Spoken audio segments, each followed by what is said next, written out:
A 30-minute drive from Makueni town is Phoebe Mwangangi's home in Makueni village in Makueni County. Phoebe's farm is a beehive of activity. Phoebe's farm is one of 10 farmer-led demonstration fields established in Makueni County and ICRA, a non-governmental organization with a focus on accelerating climate-smart agriculture with partners. We advise that an additional 20 demo fields are set up across Kitui and Taita Taveta counties where learners and experts convene to learn and research. We also have work in the livestock sector in the drylands in Wajir, Isiolo, Marsabit and thereabouts. So we're really trying to develop collaborations within Kenya with Kenyan counties, with Kenyan private sector, with Kenyan NGOs, with the Kenyan public sector at the national scale to support climate smart agriculture and combine it with climate information services. This farm is 100% rain-fed, and agricultural practices and technologies used observe soil fertility to boost productivity, enhance resilience, and reduce greenhouse gas emissions. You realize that most of our farmers within the community here have become food secure because of the practices we are using. Despite little rainfall, we are harvesting every season because of using the innovations we have. We provide with the farmers with the right quality seed of pearl millet, sorghum, pigeon pea, and cowpea. At the same time, we show them how to do conservation agriculture, which emphasizes on reduction of water because water is very limited. So the first practice is what we call ridging. We need to disturb the soil as little as possible. So we just open a ridge where we put the seed and then plant. Other methods are mulching.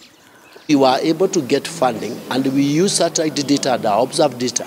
That's why the accuracy, and we are very much appreciative for the feedback we are getting from the Kenyan citizen that our accuracy is because we have used technology and even localizing and even customizing our advisories. A few meters away in Phoebe's farm, we spot this dam that has collected rainwater from the March, April and May seasons, despite low rainfall witnessed in lower eastern, more so this location of Makueni. Here we are applying different methods of conservation farming. We have deep tillage, minimum soil disturbance, where we do the reaping. We also have the mulching, where we cover the ground. We also have the ZIPs. These are also innovations on conservation agriculture. Even early planting. Early planting is also another innovation, using certified seeds and even water harvesting. These are innovations which we are using. We also use manure. We have integrated farming. Lower Eastern and Makueni Tana River, where October, November, December is their long race. And maybe that is why people are just asking, why are we not having excess rainfall in one part of the country and the other part of the country? It's very good for one to be climate resilient. You have to be climate aware first. You determine the climatology of your area. For a long time, our farmers have depended on indigenous knowledge and studying the environment to understand what is going to happen.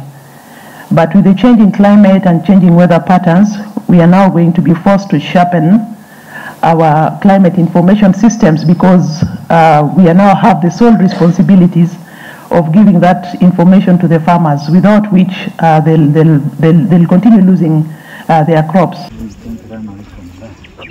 1.5 acres of Phoebe's farm is dedicated to climate-smart agricultural practices. The remaining 3 acres is for Phoebe's household food and local agribusiness. The innovations I have practiced here, and they have come and learned, and then we see it interpreting in their farms. They are being food secure. They are also doing agribusiness. Again, when your neighbor is not borrowing food from you, but can produce food from the innovations he has learned from you, then that is a plus also. Personally, I've been elevated to another level. With the instructions from our lead farmer and also the extension officers, we've been able to get or go forward in planting the same, because there are those ways or systems of planting of precision. Across 3 counties of Makueni, Kitui and Taita Taveta, up to 17,300 farmers have benefited from this demo site through farmer-to-farmers visits. Notwithstanding challenges, demonstration farms focus on bringing back indigenous drought-resistant crops while integrating indigenous with scientific farming knowledge for food independence. When we were buying from the market, we had some fake seeds. But when we started partnering with Accra and also Caro, now we are getting good seed. As a project is bridging any gaps by not presuming just to show up, we have a solution, we need you to do this. But to show up as we have these things, let's work on them together, to share farmers' assessments and their evaluation of what's working here, what are the labor requirements, what are the capital requirements.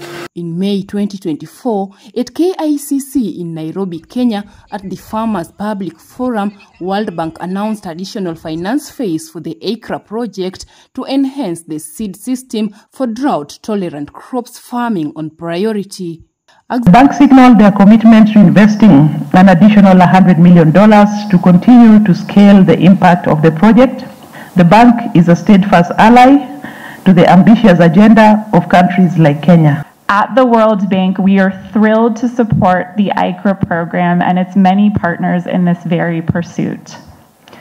And with that, I am pleased to officially launch the additional financing phase of ICRA. And now you'll hear the voices of just some of the farmers who have accessed innovations being scaled by ICRA partners. No protection, we did a bit of...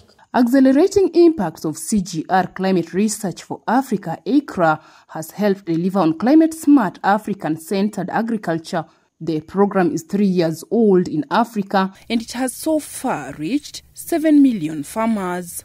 The program is led by the Alliance of Biodiversity International and SEAT and supported by grant from the International Development Association, AIDA, of the World Bank.